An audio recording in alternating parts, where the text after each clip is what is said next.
I'm with Nancy Moore.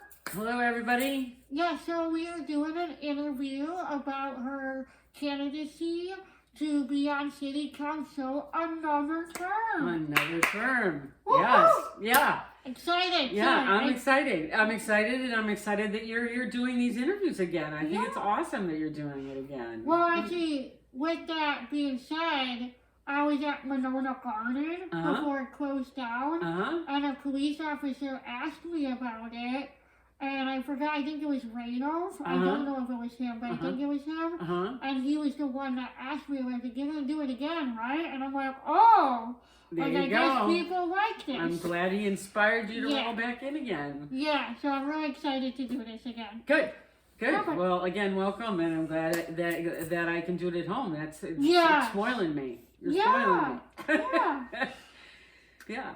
So my first question is, why do you want to be an alderman for Monona? Sure. So, this is as we talked about just before we started this interview. This will be my 4th term. Yes. I've been an alder for 6 years, and I thought long and hard about whether or not I wanted to do it again. But the bottom line is, I love Monona. This is not a grievance candidacy. This is definitely because I love the community. And, I grew up in it, even though I moved to Monona from Chicago, much bigger city, right? I grew up in a community of 5,000 people in Maine. So, and, instead of like the community festival, there was the clam festival that happened every year. Oh! Because it was Maine, right? Yeah. So, but it's just to say it was a small community, and I just really love everything that Monona represents, and I love working with all the people that serve on all the different committees, of which there are many, as you know. There's a ton of people that serve on committees in the city, and the city staff, and my fellow alder people, whoever they are, and so I just found it to be really rewarding, and I love giving back. I love contributing. Yeah, awesome. Yeah. Well, thank you for giving me an insight into like your past. I love knowing people's past. Sure. Yeah. Sure. And then another question I have is to be part of a group with different perspectives. My question is, how do you plan to navigate through the different opinions and ensure that the opinions come to for the benefit of the city and not one goal? Yeah, so to be perfectly blunt, I think that kind of collaborative spirit is kind of in my DNA. Like, I really feel like differing points of view are necessary in virtually everything. I mean, when I started consulting, I was consulting by myself, and I intentionally reached out and got a partner, and did a whole bunch of work with with one partner in Chicago for a number of years. And then when I came here, I sought out a different partner for different reasons because of the type of consulting I was doing. And so I like to bounce things off of people. I like different perspectives. I love collaborating with people. And really I don't know if you know much about my consulting, but I'm an independent consultant and have been for 22 years now. Oh. And I work with nonprofit organizations all over the United States. Oh, wow. Mostly now in conservation, really. And all of that work is organizational development work, right? And strategic planning, and creating visions and missions, and doing needs assessments, and working on things like board development. And all of that work is about guiding organizations around building consensus, coming to common goals, coming to agreement around what the vision is for the organization, and what the next step should be in terms of what they're doing operationally, and all that kind of thing. So that's really been, and I've done that kind of work even before my consulting, but certainly as a consultant, I do that kind of work all the time, and I love it. And I can give you actually a couple of very specific examples of here in the city. One of the first that comes to mind for me is, you know, I played a leadership role when the name of the bay was changed from Squaw Bay to Wachowak Bay. Oh. And for Monona, I played a leadership role, but that was a collaborative effort that involved not only Monona, of course, because it's not our bay, right? Lake Monona doesn't belong to us. It belongs to everyone here. So it was a collaborative effort between Monona and the city of Madison and the Ho-Chunk Nation and Dane County. And in fact, the first people I reached out to in that effort was the Ho-Chunk Nation and Bill Quackenbush, because I learned that the city had considered changing the name like back in 2005 or something, and it got tabled and never got brought back up again. And I felt really strongly that if we were going to rename the bay, it needed to be a name that was of the Ho-Chunk's choosing. It wasn't up to change, you know, it wasn't up to us to change the name. And so I started working with Bill, and I talked to Mayor Satya, and I worked with Tanya Buckingham, and, you know, to change that name. The second example would be, you may remember at the last election, there were, last time I ran, there were a lot of people in the mix running for Alder. Yes. And, you know, I took some pretty tough shots from one of the candidates, Alder DePula, who's now an Alder here in the city of Monona, and to Mary's wisdom, you know, right after the election, she said, I want to put Patrick on the Planning Commission. And I was kind of like, I'm not too sure about that, because I really felt kind of beat up, right, at the election. But to his credit, and I think to my credit as well, like, we started working together on the Planning Commission, and then, you know, at one point he said, do you want to go out for coffee? And he realized that, you know, he saw my style with the whole Planning Commission and me pulling information out of everybody and the thoughtfulness with which we as a commission did our work. Yeah. And so we, you know, buried the hatchet, and since he's been on, you know, ever since, you know, we've worked well together, and since he's been on the council, we've worked closely together as well, and we kind of joke about, you know, the apology tour, and kind of getting over that hump. But, you know, again, he realized how important it is to be able to work with others. So so that's one example. Another example, and then a third example I would give you is one that's hot right now in Monona, which is around transit. Yes. I'm sure you've heard just a little bit about that. So, you know, I became chair of the Transit Commission a year ago in the spring, and you know, the Transit Commission at that point had already been talking to Madison Metro a lot, and had been considering, you know, giving due consideration to the proposal. And then I kind of was inserted as the new co-chair with Patrick, and so we're co-chairs on transit. And, you know, I don't have a horse in the game. Like, I just want to do what's best for Monona, right? And certainly we had some data, although it was limited, and we had a lot of anecdotal information about the interest in switching to Metro. But, you know, we heard loud and clear from through those public information meetings that people really wanted more of an understanding of the need to make changes, and that was expressed in, we think you should do another survey. Yeah. Right. And then people also very clearly expressed that they wanted the whole thing kind of slowed down. Oh. They felt like we were rushing. And in truth, the Transit Commission had been working for over a year on it when I even came on board. But, you know, we've listened to both of those things. And so just, you know, I just spent tens, if not, you know, over 100 hours, like, writing a new survey and working with the commission on all the survey questions and making sure we had all the survey right. And then we also put together FAQs, you know, for around the transit and the difference between the two options, to try to answer everybody's questions, because we know that comparing the two is it's kind of apples and oranges and it's challenging. Yeah.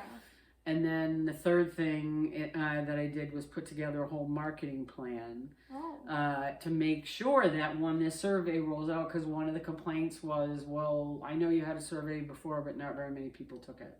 And I was like, darn it, we're going to work really hard. Let's work really hard to make sure that people know about it and have every opportunity to respond.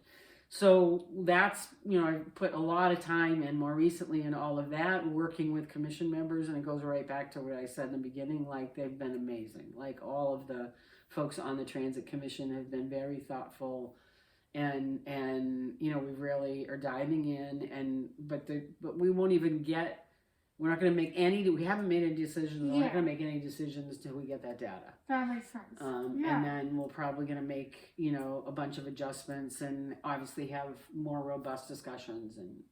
But that's the kind of work that I like to do. I like to work with people, again, to come to a recommendation or an agreement, regardless of what it is. Wow, those were really good examples. Thank you. Well, sure. Well, I was not expecting that. I was like, wow, you gave me like a whole full circle right there.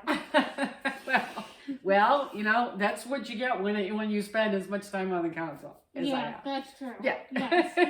So, yeah. And then, so the next question is, as a community, we strive for diversity and equal opportunities. Mm-hmm. Now, given that Monona is predominantly white, it is. What are your ideas and goals and strategies to kind of be more welcoming and inclusive of other cultures who may want to move here or even just visit? Mm-hmm. So on that front, I would say that we've made progress, but sometimes patience is not my strong suit. And in fact, one of the things that has been a learning experience for me in my role is recognizing that the wheels of government often move a lot slower than some of us would like, right? So I think we've made progress with things like hiring Nehemiah and all of us going through the Black History for a New Day course and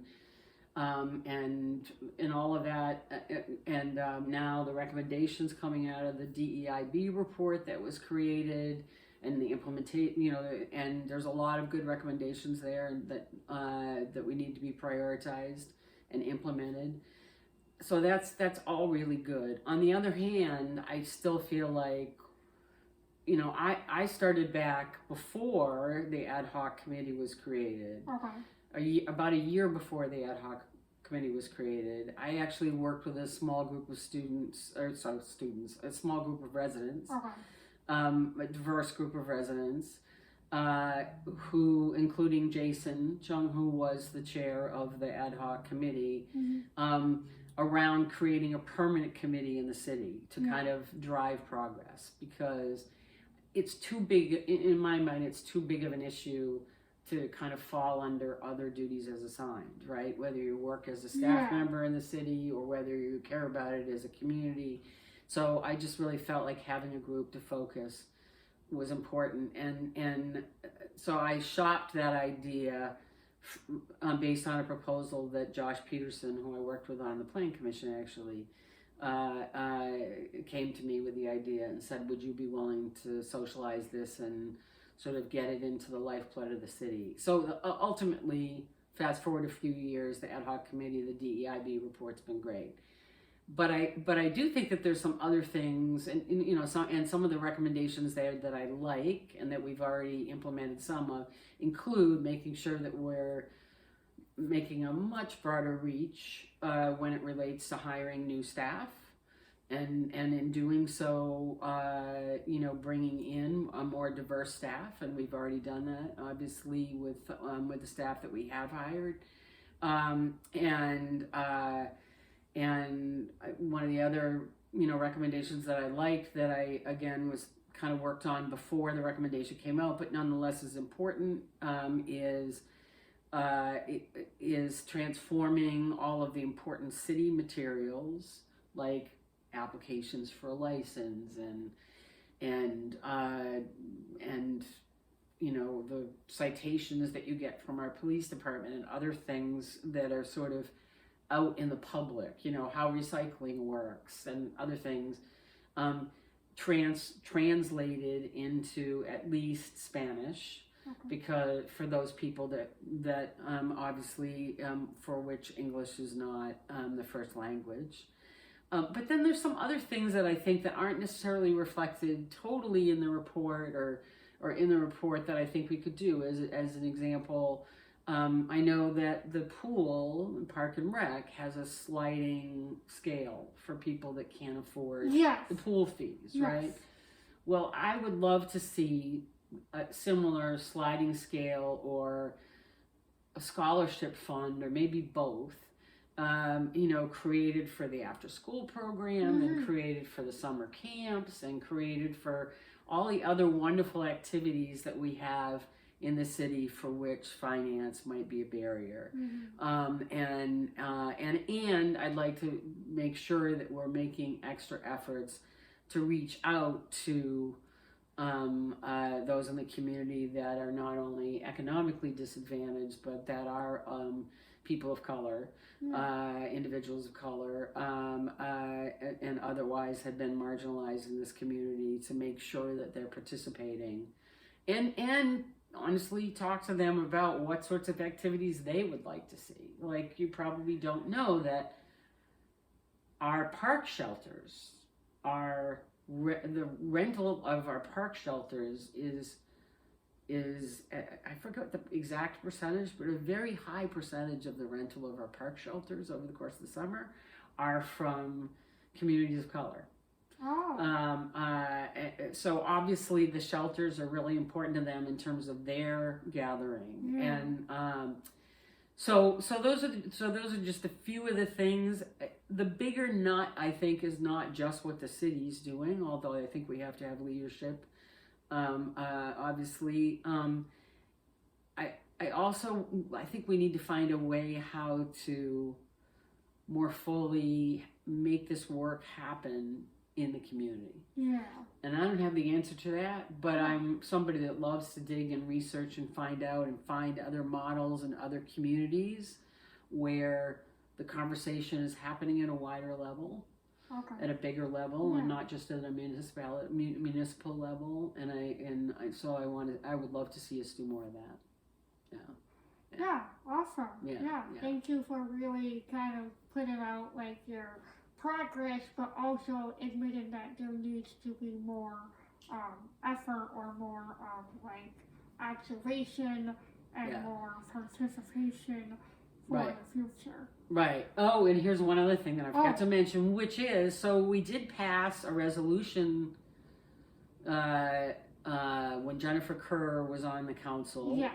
We passed a resolution around the deeds in Monona, the house deeds, because you may not know that there's a whole bunch of deeds, home deeds in Monona, that because they were written many, many, many years ago, still have a reference to we don't know how many, because we haven't gone through every single deed, but they still have a reference, a discriminatory reference, right? Yes, I am aware. So we passed a resolution saying, not only saying that we and didn't like that in any way, shape, or form, and that we wanted to disavow that practice, as old as it was, but that we encouraged homeowners to look at their own deeds, because only the homeowners can change it. They can't take it out of the deed, but they can like strike it from the deed.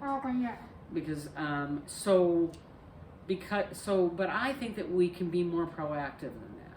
I think that that was a good first step, but I would like to see us write to every realtor in that serves Monona, right, to say we've passed this resolution, we're committed to this, and if you're doing business in Monona, we really like you to work with a homeowner that you're selling a house for, or that you're, that we want, to alert the homeowner that they should look at their deed, because I'm betting that a lot of homeowners don't even know. Most people don't spend a lot of time looking at their house deed, right? No. Yeah. And so it might be in there. Yeah. And they don't want it in there, but they don't even know it exists. So I think that we can do other things, like I said, like reach out to realtors and hopefully get a little bit more of a groundswell around changes there. I want to say thank you so much for mentioning that. Yeah. Because I learned about that like maybe 6 months ago. Yeah. And I was surprised. Yeah. But wasn't surprised. It's one of those yeah. like, Yep. oh, wow, knowing history, not surprised. Yeah. But I really want to say thank you, and also for having the idea of involving professionals to kind of bring that to light. Right. To really make, redirect history in a sense instead of repeating. Yeah. So I really appreciate that. Sure. Yeah. Sure. Yeah. Now, my next question is about San Damiano. Yes. You probably know I'm a little passionate about San Damiano. Yeah, so I'm actually kind of excited to ask you. Yeah. So, with Monona gaining that park, the San Damiano Park, and with the research that has been gone into it, and the surveys that's gone out, my question is, how do you ensure that the data that has been collected doesn't get lost as you get into the finalization or development of the property? Well, I mean, for starters, like I said, I'm super passionate about San Damiano. I couldn't be happier that the city took the plunge. And because I know there has been misinformation out there, just a small data point for you, misinformation about the finances and how much it's costing households.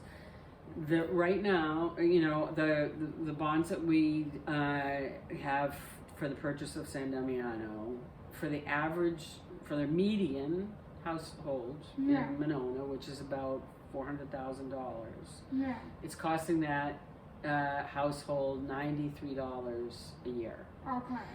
So I'm not sitting here suggesting, oh, that's a piece of cake. I understand that's could be a lot of money for a lot of people.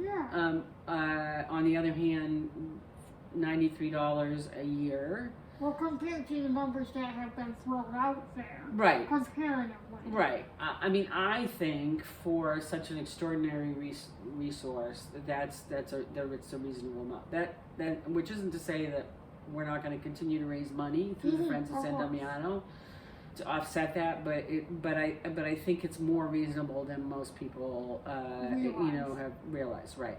So I'm super excited about it. We're in the middle of the master planning process. As you said, we've already corrected a whole bunch of community data through the survey and through a variety of other means. The master planning process includes a number of other really important touch points for the community as we start to, as the architects, start to actually draw up plans based on what the community's already said.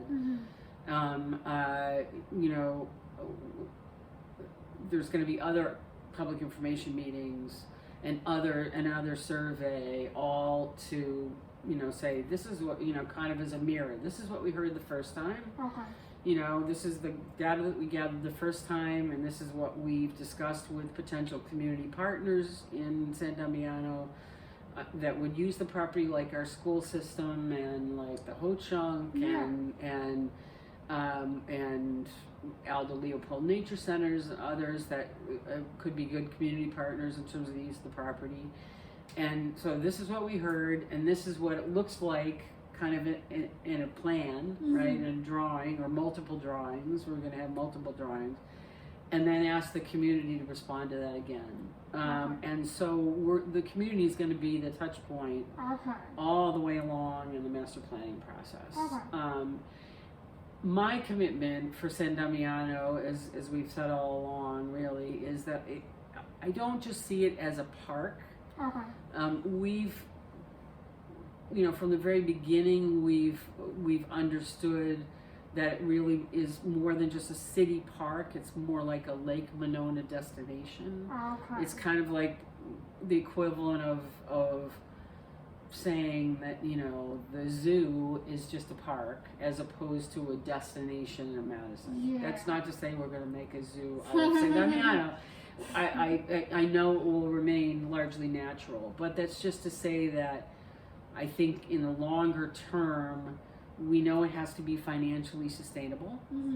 And there's a beautiful facility there that we still don't know, you know, whether it's going to stay or go, or that's all part of the planning process. But and it has this incredible history, and so all those elements need to, and including most definitely the Ho-Chunk Nation. So all those elements need to be crafted into a plan, both in terms of what the ground looks like, and also in terms of programming and activities and all that stuff, that makes it a sustainable asset for the whole community longer term. Yeah. That's great. Yeah. Yeah. And then my next one is, now since Monona is a smaller community, we can't do everything on our own, right? That's right, yeah. So what are your ideas or strategies of like with partnership with other communities? And you kind of touched base on this already. But yeah, so I touched base with it as it relates to changing the name of the bay. Yeah. And obviously we're working right now potentially in a partnership for Madison Metro, although again we haven't made a decision on that one.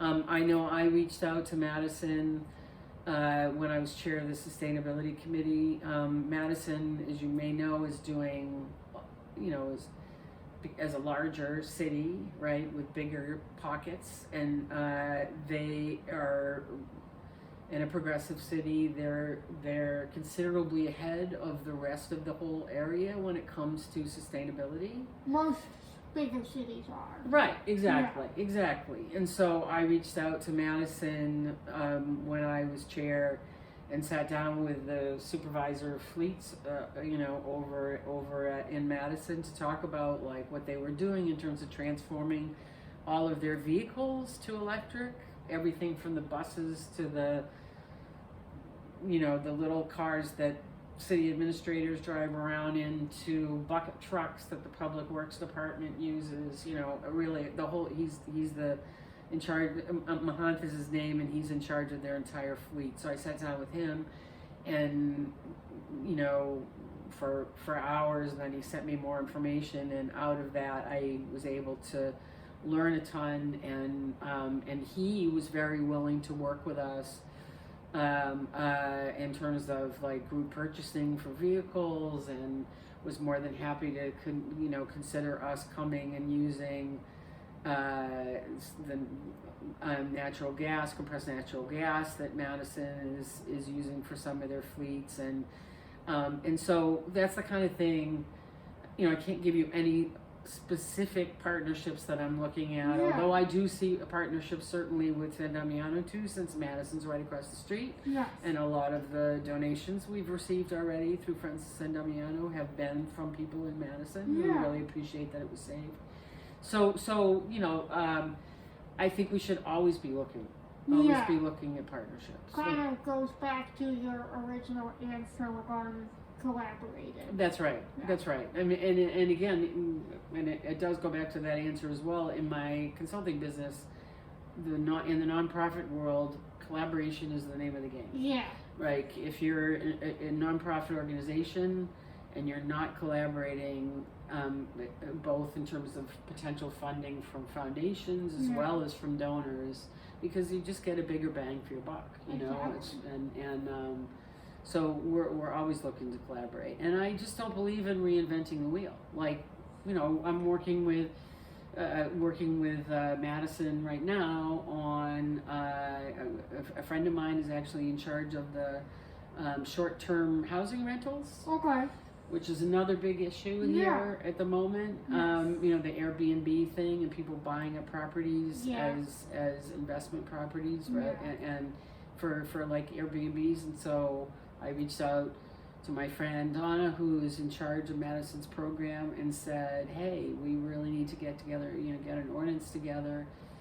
Can you send over everything that Madison has, and can you talk me through some of the things that, right? And so now we're close to having our own ordinance around that, and it's going to be modeled similarly, not exactly because we're not Madison. No. We're our own community, and that's important to know too. But nonetheless, because Madison's right across the street, you know, if our ordinances were wholly different, it would potentially either drive people into Monona for that kind of investment, which isn't necessarily a good thing for other reasons, or you know, it would cause a problem. So anyway, we like to work with others for sure. Yeah. Okay. Okay. Yep. And then, do you think Monona is in danger of neglecting any areas of town? Not in danger. I mean, I think that we've done a good job with the areas that we've had. Like I know before my time, you know, the Heritage Retirement Center was built in an area that was problematic. And obviously the riverfront was a blighted area before we did the whole riverfront development. So I think that there was some neglect there. Super excited about some of the development that's kind of in the pipeline now for Monona, because I think on Monona Drive especially, there's been a lot of development interest, and on Broadway, both. And I think both of those areas, there's a lot of, Monona Drive has some buildings that are falling apart and or vacant, or both. When we invested in Monona Drive, initially, I was here in Monona when that big construction project happened, right? And we made that kind of investment hoping that it would become a more attractive area for businesses, because the whole area was undervalued. And so that's really coming even more to fruition right now with the interest in Monona, particularly on those two corridors, Broadway and Monona Drive. And so there's some developments, like I said, in the pipeline that have been approved that include, you know, one over by the across from Menards, an affordable housing development neighborhood, actually, that's kind of where the Chiefs Shell Station, behind the Chiefs Shell Station. And then there's another development that, contrary to rumor, isn't dead, that's on Owen, where the post office is, and the bowling alley. I know that there's been kind of some vicious rumors around town that that's dead. It's not. I just met with a developer today, in fact. And it's more challenging for the developers because of the interest rates and material shortages and all of that, right? Inflation. But and then there's another development where Monona Garden restaurant is. So those are all really excited, and areas, infill development as we call it, that are happening. In the long term, I would love to see us tackle Southtown. But honestly, I'm kind of glad that we did the riverfront first. We can't do everything at once. And I think, and the reason why I say I'm glad we did the riverfront first is not only did I think that represents an amazing opportunity for the city, and I think it came out really terrific. It's become the center that kind of we had hoped or envisioned, but also because I think if we had done Southtown first, we probably would have, let's just say, put in some office buildings or done some other things that frankly would not be, or more retail. You know, if we had done a decade ago, we probably would have been thinking, oh, well, we need to boost up retail, and let's put in some office space, and let's do some other things. And the reality is that post-COVID, the world's really changed, right? Retail is, and even pre-COVID a little bit, but certainly in terms of office space, in terms of retail, in terms of all those things, the world's really flipped upside down in the last 5 or 6 years. Yeah. So I'm glad that, you know, we didn't, you know, now the spaces are in Southtown are mostly now rented. There's still a few little holes, but they're back rented again. And I, like I said, I'm glad that we didn't leap on that first, because I think we would have ended up, even trying to do the right thing, we would have ended up with probably some holes that, Yeah. you know, Yeah. and it wouldn't have been as successful. Yeah. That makes sense. Yeah. Okay. And then another question I have is regarding to housing. Mm-hmm. So housing is an issue throughout the nation, as you kind of mentioned already. Yes. And my question is, do you believe it's necessary to develop more condos and apartments in Monona? I do. So,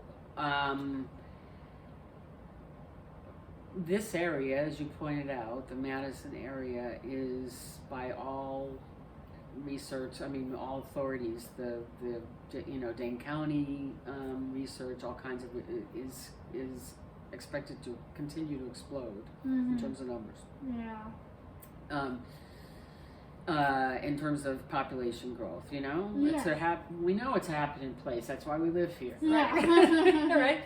So we're not alone. We're not the only ones that want to live here. So and Monona should be a part of that. And again, when we rebuilt Monona Drive, I think the vision always was for Monona Drive that it would not only give a boost to the businesses there, but that Monona Drive would conceivably be a good opportunity for us to increase density with mixed-use development. So both housing and just like a riverfront where you have retail or commercial on the bottom and housing on the top, right?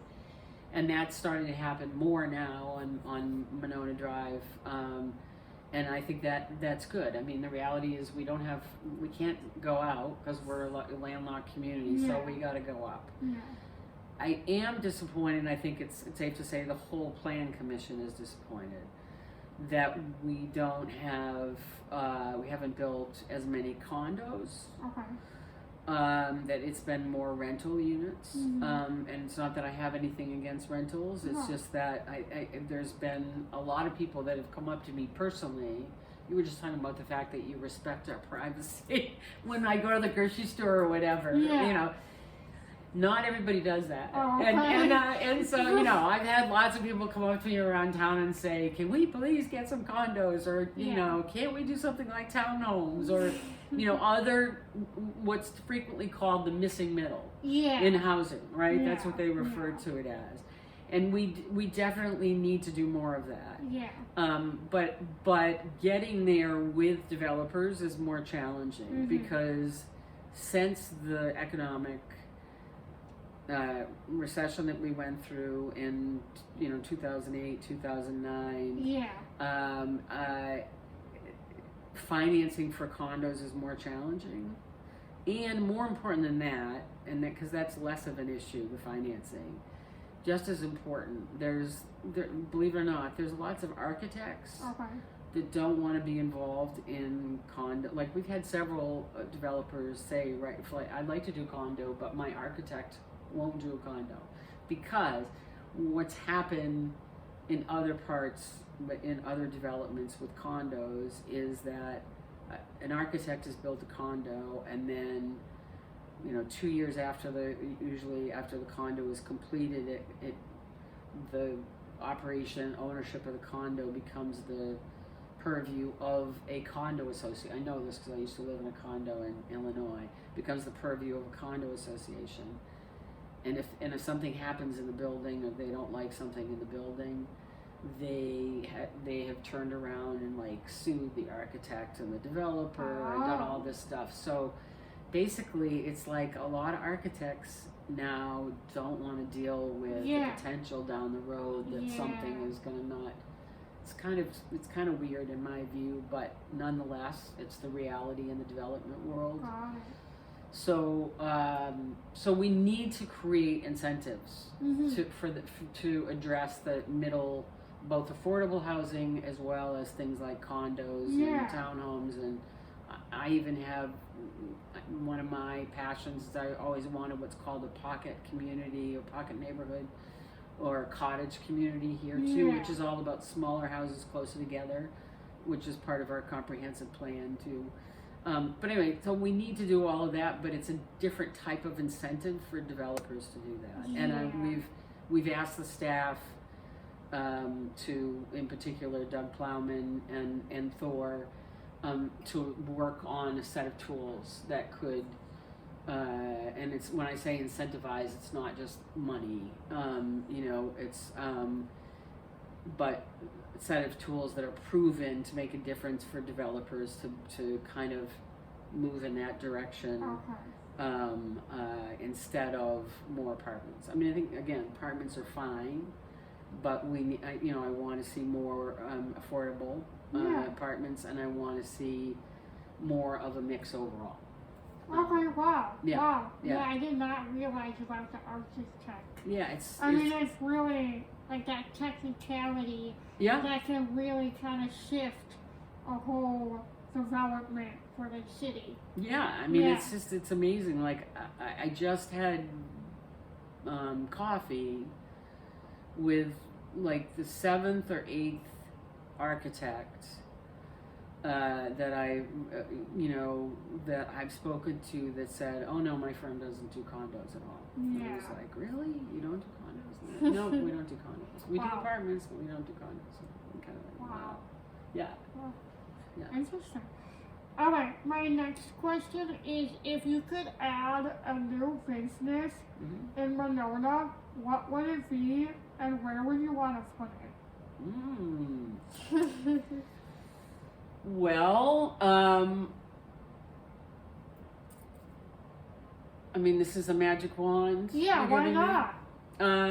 It's your day. Yeah, well, so... I'll give you one idea that I actually had maybe not a magic wand, which is I recently reached out to the owners, because there's two I just mentioned Southtown.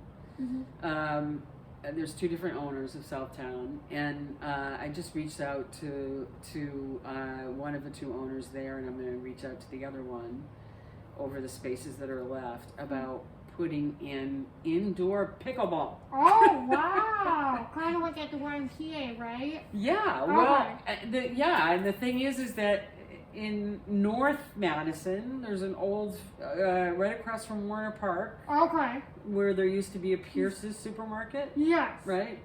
They put in a big pickleball facility in that big box over there. Wow. The city of Madison did, I think. I'm not sure if it's privately operated or if it's run by the city of Madison, but I just know that there's been this explosion of interest, and there's a shortage of courts, and we do have snow this time of year, and they have empty space, and so I thought, okay, how much could it cost to in the short term, with the box that they have, to do something indoors that would enable. So I just reached out to Steve Dorn, who's an owner over there, to say, hey, if you still have space that you're having a hard time leasing, maybe you should consider something like that. So that's just a fun one. Overall, though, I would say, if I had my druthers, I would like to see some sort of a community cultural center, if you will. Entertainment cultural center kind of space that would be a combination of would be a place where the community could gather, warm space where the community could gather, listen to light music, be able to maybe see an art exhibit, and I don't know if you're familiar. Are you familiar with the Lakeside Coffee House over on Lakeside Street? Sounds very familiar. So it's right on Bernie's Beach, and it's like an old building, and it's got a coffee house in it, and then a few nights a week there's live on Friday nights from 7 to 9 there's like a band, but it's a small, band, different band every week, different style of music every week, and it's not loud, and it's totally family friendly. Kids are climbing all over the place, and it's just, it has a vibe that I really like. So I love, and I feel like we don't, in Monona we have concerts like every week in our parks, right? Because we have the beer gardens and we have the festivals and we have concerts going on, and clearly people love live music here. Yeah. And yet we don't have any indoor facility to have live music or poetry readings or other community gatherings. Really, I mean, community center, it can serve some of that, but it's so old and it's not very warm, and so I just feel like we could benefit for something like that. And where to put it, I personally think that something like that might work as part of San Damiano. But that's just my thought. It's kind of a community gathering spot to do things like that. You know what they say, put it out to the universe and it'll take care of itself. You heard that. Yes, I know that well. Yeah, I'm a big believer of it. I am too. Yeah. I always say the more you let it go, the more it comes to you. Yes. Yeah. Awesome. Yeah. Yeah, I like that idea. That would be like really good for the community to come together and really just kind of like have our own like eccentric, avenue. Yeah. No, and of course I know that there's live music up at, further up the street too at the East Side Club. But, but again, I don't. To me, it doesn't feel. It's not that kind of a warm, warm space. Mm-hmm. So, and I just think that there's other potential kind of with San Damiano that fits it well. Yeah. But that's just, Awesome. So, yeah. Well, my next question is, as an alderman, you may spend hours, lots of times, towards, research, going to meetings, and developing plans. How do you personally plan that into your life? I mean, you already do it, but it's a big commitment. It is a big commitment. And that's actually that was one of the biggest things that I thought about when I decided to run again. Because honestly, don't have as much of a personal life as I used to.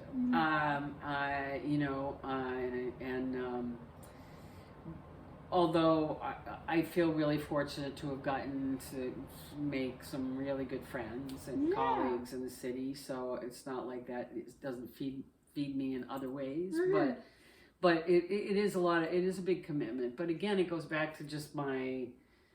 I suffer from what I refer to as professional ADD. Yeah. Which is that I like to juggle a lot of different things. Yeah. I get bored if I do the same thing every day. And so I like the variety. I like contributing to the city at the same time that I'm working on my consulting. And then I also have other things that I do as well. Like I lead adventure travel trips occasionally in the summer. So it's not, and that's usually overseas. So it's not easy, but I like to stay busy and active, and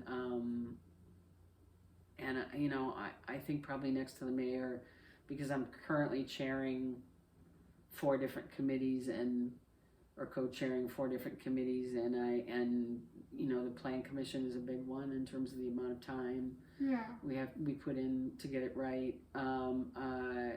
So between City Council and the Plan Commission alone, and then I have ZBA as well. So and the work on San Damiano as an ex officio member of Friends, and so it is a lot. But I love rolling up my sleeves. I'm not afraid of the work. I get it when the staff is really like with the transit work right now. I mean, that's been a ton of work with the Transit Commission, who have also put in a ton of work. But it's very rewarding for me. It's so, I juggle. I do. Yes. Yeah. I just juggle it. Yeah. My next question is, as Monona keeps growing, there becomes more need of services and coverage from the emergency services, right? Yeah. What would you like to do with the emergency services, like the building and the services they provide? Yeah. So we got a few big issues here in Monona. Yeah, it isn't. So first, let me just say that among the many good hires that have happened since I've been on the council, I can't say enough good things about our former city administrator, Brian Gedda. It was fantastic. And Chief McMullen and Chief Cheney are both fantastic. And I mean, they've just, as well as the crew for both fire and police, it's just gotten better and better and better. And I really appreciate everything that they do for the community. Their headquarters, their offices, the bays for our, trucks, the sleeping quarters, everything, just, it's really, really bad. We're overdue for replacement of our fire and police facilities. And so we do need to replace them. They're like 60 years old. Yeah. And in fact, there's been a lot of articles recently in the paper about how challenging it is to recruit EMTs and how challenging it is to recruit police officers, both, for a variety of reasons, right? And the EMT is all volunteer, correct? Right. Yeah. We're not all volunteer, and even volunteer. I mean, the volunteers piece of it is harder because there's more and more expectations of the volunteers, the training they have to go through, the certifications they have to go through medically, all the work that they have to do. So it's harder if you're a volunteer. The bar is way higher than it used to be years ago for EMTs as a volunteer. And the bar is also higher for our paid staff, right? And so the facilities need to be replaced. The one plan that we've seen so far, I don't think is the ticket for us. And I think we need to do more work on how to make those facilities happen. But I think we need to, and frankly, if we don't, it will impact our ability to retain people and our ability to recruit good people. And we all know how important it is. Yeah. But there's no question that we need new facilities and larger facilities. I mean, part of it is they're busting out at the seams. Yeah. Like the bays for our, I don't know if you've ever seen any of our fire trucks try to back into a bay at the firehouse, but there's like 3 inches on either side of the garage door. Yeah. Because the bays were constructed at a time, when our fire trucks were much smaller than they are now. So, yeah. Wow. Yeah. So. Well, I have one more question. Okay. My favorite to ask. Okay. Is what is your favorite part of Monona? Oh, well, the cheap and easy answer, because as you know, my house here is right across from the ice cream and bake shop. Yeah. So it would be easy for me to say the ice cream and bake shop, because, I'm kind of spoiled. Not to mention Monona Motors. I'm spoiled there too. Yeah. But, no, in truth, my favorite part of Monona, and I know it's going to sound hokey, but it's honest to God truth for me, is the sense of community. I'm just blown away every time I turn around. I feel it all the time when I'm working as an alder, when I'm working with other citizens on on committees, and not even just on city committees, but I bartend at the community festival, and I was just at Loud in the library. So I feel it all the time, that sense of community, and that people really love about Monona. And I feel, just really lucky to be living here. So that's really, that's really the big thing for me. I mean, I would also say I'm a big fan of the riverfront. I think the way it turned out is really great. And I was co-chair the committee that designed the park. Mm-hmm. And like when I go down there on winter nights and see so many kids, you know, or even during the day, see so many kids ice skating and having a blast at the concession stand and just at that and the big fire pit and everything. To me, it's really, really special. I mean, when we designed that park, part of the reason why I was advocating along with others for the ice rink was because of global warming. Okay. You know, we're getting this freeze thaw, like right. It's been really cold the last few days. It's going to be 40 in a few days from now, and all the snow is going to go right. So it keeps doing that, and because of that, the lagoon that we used to use all the time for skating isn't reliable. Mm-hmm. Like it's only been, you know, I mean, if you watch the Park and Rec postings, which are, you know, you'll see it'll be like 1 week it'll be like the lagoon's open, and then the next week it'll be not safe this week, and then the next week it's like we're open again, you know. And that's the problem. You can't, you know, and we kind of, I think we knew that was coming. We knew it was becoming more of a challenge, and we wanted to have consistent ice so the kids here could learn how to skate and have fun skating together, and families could skate together. And so I love it down there. I love that park. Yeah. Wow. Yeah. So there you have it. Awesome. Yeah. And then before we go, what's the best way for someone to like learn more about you or contact you? Is there like a way that? Absolutely. Well, they can always reach me because I am currently in Alder. They can always reach me through the city's through the city's contact and my city email address. But my personal email, which I'm always happy to field, things on as well, is nwmoore without the E, so it's nwmoor at earthlink.net. And then I don't have a web page for my campaign, if you will, but I do have an Alder page on Facebook. Okay. And I've been neglectful in keeping up with it more recently because I kind of had a tragedy with a friend in the beginning of the year that's kind of derailed me for the first month or so. So, in addition to the other work that I've been doing, but I'm determined this weekend I'm going to get back up to speed on that Alder page, and people are welcome to reach out via Facebook, either to my personal Facebook or to the Alder page. But I'll be posting stuff on the Alder page in particular. Okay. Well, I'm sorry about your friend. Yeah, thanks. Yeah. You know, one thing I know for sure, and I say it all the time, we don't get to pick our time. No. We just get to pick how we spend our time. Yes. Right? Yes. So that's another perfect example. Yeah. And I'm glad that you chose this time to be here and to chat. So thanks so much. Yeah, no, thank you giving me the opportunity and the community to learn more about your ideas. Sure.